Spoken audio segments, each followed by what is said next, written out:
चलिए आज शुरू करते हैं एक नया टॉपिक, लाभ और हानि। ठीक है ना, लाभ और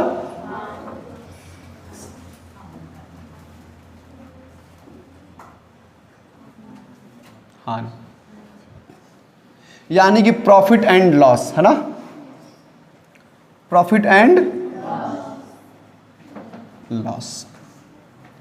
देखिए हमारे जीवन में कई चीज़ों का लाभ होता है, कई चीज़ों का हानि होता है, तो हमें हमेशा पॉजिटिव होकर चलना चाहिए, लाभ में होकर चलना चाहिए। हानि होके चलोगे तो समस्या होगी। तो जब भी कोई चीज़ सोचो, कैसे सोचो? पॉजिटिव सोचो। आप पॉजिटिव सोचेंगे पॉजिटिव होगा, निगेटिव सोचेंगे तो निगेटिव होगा। सोचना कैसा है? पॉजिटिव, क्योंकि मुझे पॉजिटिव रह के चलना है। ठीक है। लाभ और हानि दो चीज़ें होती हैं। कैसे होती हैं? जब हम कोई चीज़ खरीदते हैं या बेचते हैं, है ना, जब कोई चीज़ खरीदते हैं या बेचते हैं तो इसमें दो चीज़ें आती हैं। सबसे पहला होगा क्रय मूल्य। क्या होगा? क्रय मूल्य। इन दोनों लोगों का बहुत बड़ा योगदान है, यानी कि कॉस्ट प्राइस। कैसा प्राइस? Cost price. और दूसरा होगा बेटा विक्रय मूल्य। क्या होगा? विक्रय मूल्य, यानी कि सेलिंग प्राइस। कैसा price? Selling price. Cost price और सेलिंग प्राइस। ठीक है। क्रय मूल्य यानी कि जब हम वस्तु को खरीदते हैं, जब हम किसी वस्तु को खरीदते हैं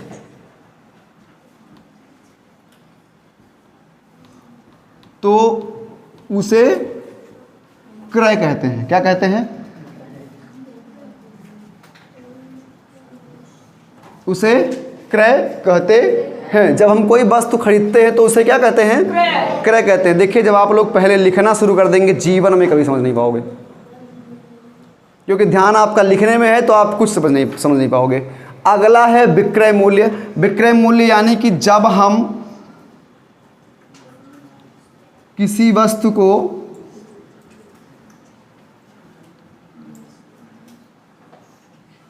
बेचते हैं। क्या करते हैं?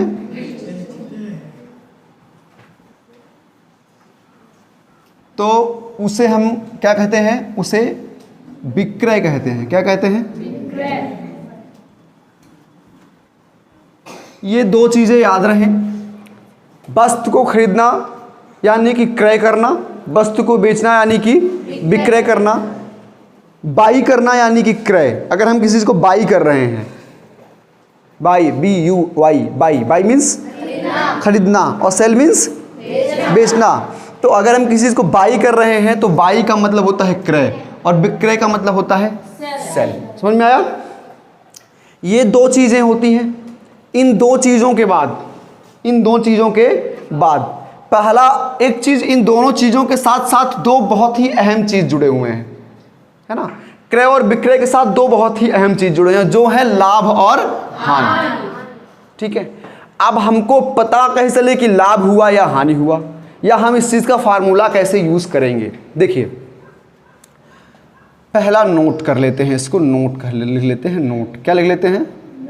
नोट लिख लेते हैं। नोट पहला क्या हो जाएगा? नोट हो जाएगा। सॉरी, यहां नोट लिख देते हैं।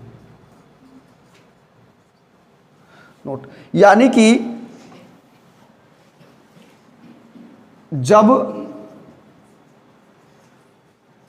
क्रय मूल्य से ज्यादा विक्रय मूल्य हो, ज्यादा विक्रय मूल्य हो तो क्या होगा बेटा? तो क्या होगा? तो लाभ होगा। तो क्या होगा? तो लाभ होगा। लेकिन जब क्रय मूल्य से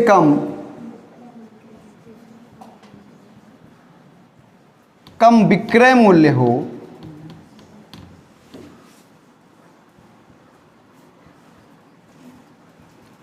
तो क्या होगा? तो हानि होगा। अब देखिए जब क्रय मूल्य से ज़्यादा विक्रय मूल्य हो तो लाभ होगा, जब क्रय मूल्य से कम विक्रय मूल्य हो तो हानि होगा। पहली बात ये कि जब हम घटाना करते हैं बेटा, तो घटाना सही कब होता है, मतलब एक सही घटाना तब होता है कि जब हम किसी बड़ी संख्या में से छोटी संख्या घटाते हैं तो हमको अगली संख्या पूर्ण संख्या मिलती है। कैसे संख्या मिलती है, मतलब माइनस में नहीं मिलेगी, वो संख्या आपको सही मिलेगी, उचित अवस्था में मिलेगी, तो उसी को हम सही घटाना बोलते हैं। और अगर माइनस में चली गई तो उसके लिए बहुत अलग तर्क निकालना शुरू कर देते हैं। ठीक है, तो हम क्या कह रहे हैं कि घटाना तब होगा जब संख्या क्या होगी, सामने वाली संख्या क्या होगी, बड़ी होगी। तो देखिए, अब अगर मुझे इन दोनों को बेच करके लाभ निकालना हुआ, क्या निकालना कि लाभ क्या है, तो हम बड़े में से हमेशा छोटा घटाएंगे ना, तो यानी कि बड़ा ज़्यादा होना चाहिए, विक्रय मूल्य क्या होना चाहिए, ज़्यादा होना चाहिए। किससे, क्रय मूल्य से। किससे, क्रय मूल्य से। यानी कि लाभ बराबर होता है विक्रय मूल्य माइनस क्रय मूल्य। अब इसको इंग्लिश में आप देख लीजिए, यानी कि profit is equal to selling price, यानी कि यहाँ लिखिए आप सेलिंग प्राइस, यानी कि एसपी, क्या लिखिए, SP minus CP, SP minus selling price minus cost price, selling price minus cost price. अगर वहाँ हानि हो रहा है बेटा, क्या हो रहा है, हानि हो रहा है, तो यानी कि जब हानि होगा तो क्रय मूल्य ज़्यादा होगा ना, तो पहले हम क्रय मूल्य को लिखेंगे, और विक्रय मूल्य क्या होगा बेटा, विक्रय मूल्य क्या होगा, विक्रय मूल्य कम होगा, विक्रय मूल्य क्या होगा, विक्रय मूल्य कम होगा, तो वहाँ क्या हो जाएगा, हानि हो जाएगा। क्या हो जाएगा, हानि हो जाएगी। यानी कि लॉस इन इक्वल टू होता है सीपी माइनस एसपी। समझ में आया। हम घटाना घटाते हैं, उचित घटाना कैसे होगा, अगर आप किसी बच्चे को दे दो कि बेटा तुम 9 में से 10 घटाओ, तो वो घटाएगा ही नहीं, वो सवाल लेके चला आएगा, वो कहेगा सर जी नहीं हो रहा था। क्या कहेगा, क्योंकि आपको मालूम है ना, तो घटाओगे तो -1 आएगा, लेकिन छोटे बच्चे को नहीं मालूम है। ठीक है, तो हम उस लेवल की बात कर रहे हैं, वहाँ की बात कर रहे हैं कि यहाँ पर बेसिक लेवल होना चाहिए। अच्छा, जैसे मान लेते हैं, एक एग्जाम्पल देख लेते हैं कि एक लड़के ने एक टीवी 8,750 रुपये का खरीदा। यानी कि खरीदा का मतलब क्या हो जाएगा बेटा, इसने क्या किया, क्रय मूल्य है इसका, क्या होगा, इसने क्रय किया तो ये क्या हो जाएगा, क्रय मूल्य हो जाएगा। क्या हो जाएगा, इसने इसको खरीदा तो यहाँ पर क्या हो गया, क्रय मूल्य हो गया। अब उसने इसको 8,750 में खरीद के 6,750 में बेच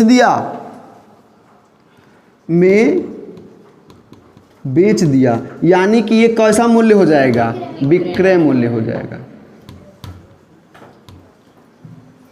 तो आपको यहाँ क्या लग रहा है कि दोनों में से ज्यादा कौन है, क्रय या विक्रय, क्रय ज्यादा है। तो अगर क्रय ज्यादा हो गया तो लाभ होगा या हानि, क्या होगा बेटा, और अगर विक्रय ज्यादा हो गया तो लाभ हो गया। यानी कि 8,750 रुपये का खरीदा था और 6,750 रुपये में बेच दिया, तो कितने रुपए का हानि हुआ, कितने रुपए का हानि हुआ बेटा, 2,000 रुपये का। कितने रुपये का। अच्छा, अगर किसी बच्चे ने ₹4 में बिस्कुट खरीदा, क्या खरीदा बेटा, बिस्किट नहीं होता, बिस्कुट होता है। ₹4 में इसने बिस्कुट खरीदा और फिर इसने इसे यहाँ पर क्या किया, कॉस्ट किया। क्या किया, कॉस्ट किया, और इसने फिर सेल कर दिया ₹5 में। इस बिस्कुट को क्या कर दिया, सेल कर दिया। तो सनी खड़े होके बताइए कि कितने रुपए का लाभ हुआ। सनी नहीं आया क्या, चलो सचिन बताओ कितने रुपए का लाभ हुआ, 1 रुपए का। कितने रुपए का लाभ हुआ, 1 रुपए का यहाँ क्या होता है, लाभ हो रहा है। कितने रुपए का लाभ हो रहा है, 1 रुपए का लाभ हो रहा है। तो ये चीज समझ में आ गया, इसको पहले नोट कर लीजिए।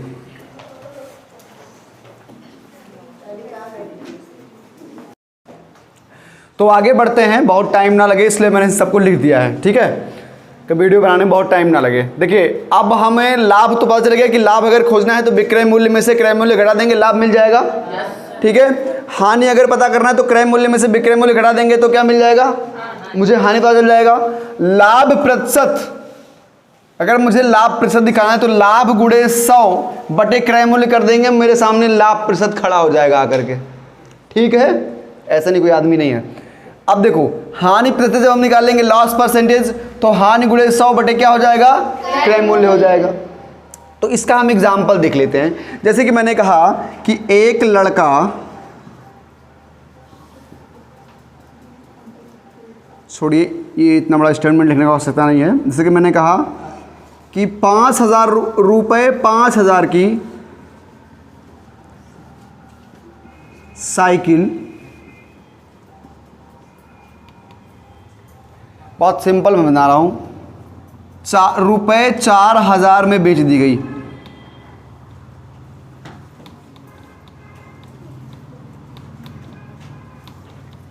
बेच दी गई, रुपये 5,000 की साइकिल रुपये 4,000 में बेच दी गई। अब बताइए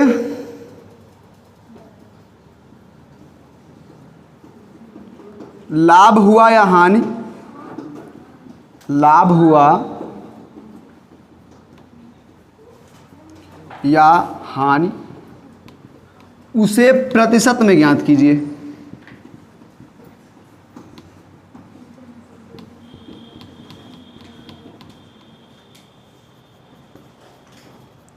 तो इसको लगाते हैं बेटा अपने तरीके से, अपने तौर तरीके से लगाते हैं। कैसे ये लगाना है, तो सबसे पहले हमें देखना है कि इसका क्रय मूल्य कितना है। सबसे पहले हम जब इसको हल करेंगे तो इसको देखेंगे क्रय मूल्य कितना है बेटा, क्रय मूल्य कितना है, विक्रय मूल्य क्या है बेटा, तो ज्यादा क्या है, क्रय मूल्य या विक्रय मूल्य, क्रय मूल्य ज़्यादा है। तो अगर क्रय मूल्य ज़्यादा है तो जाहिर सी बात हानि होगा, क्या होगा, तो इसका जो क्या हुआ, हानि हुआ, तो हानि निकाल लेते हैं। हानि कितना क्या हुआ, तो हानि में से क्रय मूल्य में से क्या कर देंगे, विक्रय मूल्य घटा देंगे, तो कितने रुपए का हानि हुआ, 1,000 रुपये का हानि हुआ। अब हमें हानि प्रतिशत चेक कर लेना है। क्या चेक कर लेना है, हानि प्रतिशत, हानि प्रतिशत हम निकाल लेते हैं, ठीक है। हानि प्रतिशत निकालें तो क्या हो गया, हानि कितना हुआ, हानि लिखा है ना, तो हानि कितने का हुआ, तो 1,000 गुणे क्या कर लेंगे 100 बटे में क्या कर लेंगे बेटा, क्रय मूल्य कितना है 5,000, ठीक है।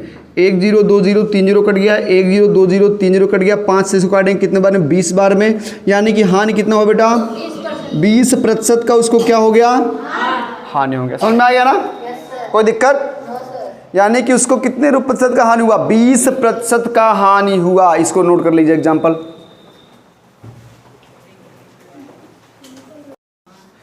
तो ये आपके समझ में आ गया होगा कि हानि प्रतिशत कैसे निकालेंगे।